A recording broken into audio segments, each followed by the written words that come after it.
Ternyata tetanggaku pindah pun nggak merubah apapun. Nah, kali ini keanehan mulai terjadi. Tapi nggak cuma di rumah itu aja sih. Waktu itu kejadiannya pas kakak aku lagi di ruang kelas kegiatan belajar mengajar gitu. Kalau nggak salah pas dia lagi ngerjain soal, entah itu tryout atau ujian, aku lupa sih. Pokoknya dia juga nggak terlalu ingat. Pas aku tanyain, dia lagi fokus sama kertas dan juga jawabannya gitu. Dari sudut mata Kak Dini ini, kalian pasti tahu kan kalau misalkan kita ngelihat bawah pun, dari ujung mata kita itu pasti kita bisa nangkep apa yang ada di belakang dan bisa ngerasain kalau ada orang, ya kan? Nah, pas Kak Dini ngerjain soal ini tadi, di belakang itu dia ngerasa ada yang berdiri. Tapi dia biasa aja karena mungkin dikiranya itu guru yang lagi ngawasin gitu. Cuman kok lama banget dia di belakang. Otomatis kan dia grogi karena kalian pasti tahu kan kalau terlalu lama ditungguin itu kayak merasa keburu-buru gitu, jadinya kayak panik. Nah, karena kakak aku penasaran, dilihatlah ke belakang. Loh, kok nggak ada gurunya? Ternyata tuh emang nggak ada yang di belakang. Orang gurunya masih di depan, keliling tapi di depan gitu, nggak di belakang. Terus udah kan dia ngerjain soal, ada lagi nih yang di belakang. Padahal posisinya dia kan menegakkan kepalanya gitu ke depan. Gurunya ini ada di depan, terus siapa yang di belakang gitu. Dia noleh lagi, wah nggak ada gitu. Terus kayak gitu. Dan dia tuh ngerasanya yang di belakang tuh ya perempuan gitu. Nah, udah kan dia udah mulai nggak beres nih. Pertama kali dia ngerasain gangguan secara apa ya, wujud gitulah. Udah. Terus besoknya pas kembali lagi dia di rumah ini tadi, di rumah petak yang aku ceritain di sebelumnya. Dia bangun pagi kan, biasa gitu, bangun pagi terus nyiapin makanan buat sarapan dan juga bekalnya gitu. Dia ngerasa ya dari rumah sebelah ini ya biasa lah, ibunya yang tukang somai ini tadi dia nyiapin dagangannya pagi-pagi gitu, jadi suara kletek-kletek suara orang masak, peralatan masak itu rame gitu. Nah, pas dia mau keluar, biasanya kan ketemu tuh di depan rumah pas dia pakai sepatu. Ibunya tuh pasti siap-siap mau berangkat juga gitu, masih siap-siap.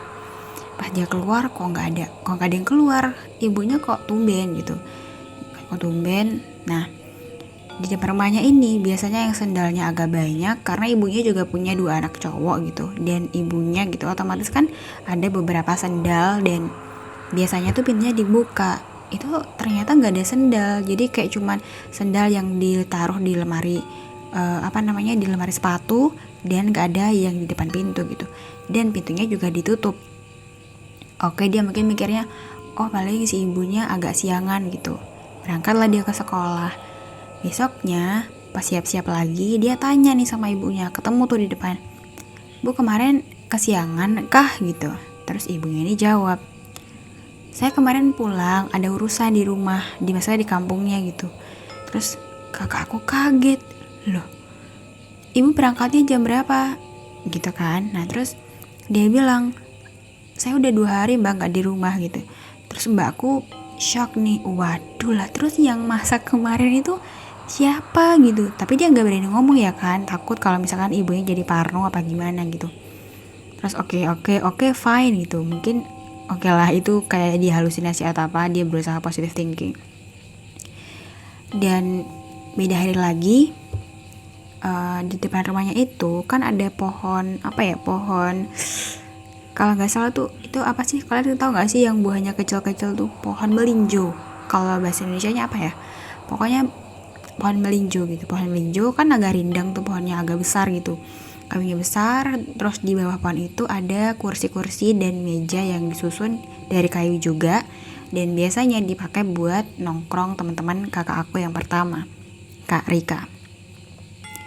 Suatu malam ketika keadaan udah mulai sepi gitu, ada yang nangis guys, terus tapi arah nangisnya ini dari suara depan gitu. tapi lama gitu. Nangisnya tuh nggak cuma sebentar. Kenapa kakak aku sampai kebangun adalah karena nangisnya tuh udah lama dan nggak berhenti-berhenti. Kakakku heran, hah, siapa yang nangis jam segini, katanya gitu. Akhirnya karena merasa terganggu gitu lah ya kan, dia lihat dari jendela depan. Itu kan ada satu jendela yang terhubung ke bagian depan ya. Jadi itu kalau kita buka tirai otomatis langsung kelihatan si bagian pohon itu agak nyerong ke kanan. Terus dilihat situ ada cewek lagi duduk di situ, tapi hadapnya ke arah sana. Rambutnya panjang gitu ceritanya. Kakak aku langsung ditutup tuh tirainya. Aduh, siapa yang, maksudnya tuh udah malam ngapain sendirian di situ, kan nggak beres ya. Maksudnya kalau manusia pun kenapa jam segitu duduk di pekarangan orang gitu, kayak bisa diterima akal lah gitu. Nah kakak aku akhirnya udah nggak berani nih, udah buka jendela udah tahu kayak gitu nggak berani, baliklah dia ke kamarnya gitu. Balik ke kamarnya, nangisnya udah nggak ada lagi suara nangisnya, jadi berhenti gitu, berhenti dan dia memaksakan diri untuk tidur lagi. Alhamdulillah sampai pagi udah nggak ada lagi tuh suara nangis kayak gitu. Nah besoknya lagi pas si ibu sebelah ini kan orangnya tuh kayak ramah gitu kan, suka yang cerita-cerita, suka ngelucu gitu. Aku juga waktu itu sempet di situ kayak berkunjung beberapa kali gitu, dan jadi aku tahu kalau si ibunya ini tuh emang ramah dan suka cerita gitu. Nah waktu itu dia cerita sama kakak aku, katanya gitu, kalau misalkan di rumahnya dia tuh sering banget denger suara orang masak gitu, padahal maksudnya tuh dia belum bangun gitu, masih baru siap-siap. Nah cuma di dapurnya tuh sering ada suara berisik, kayak seolah-olah ada yang masak. Terus ibunya ini konfirmasi, kamu kah gitu, yang maksudnya jangan-jangan ibu tuh salah dengar tapi dari dapurmu gitu. Terus kakak aku tuh konfirmasi lagi kalau misalkan dia masak itu bukan masak yang sampai osreng-osreng terus bikin rame gitu, enggak, karena kan yang pokok dia kan masak nasi sama paling-paling cuma goreng apa gitu kan, numis apa gitu. Jadi enggak yang klotek-klotek yang kata ibunya gitu rame banget gitu.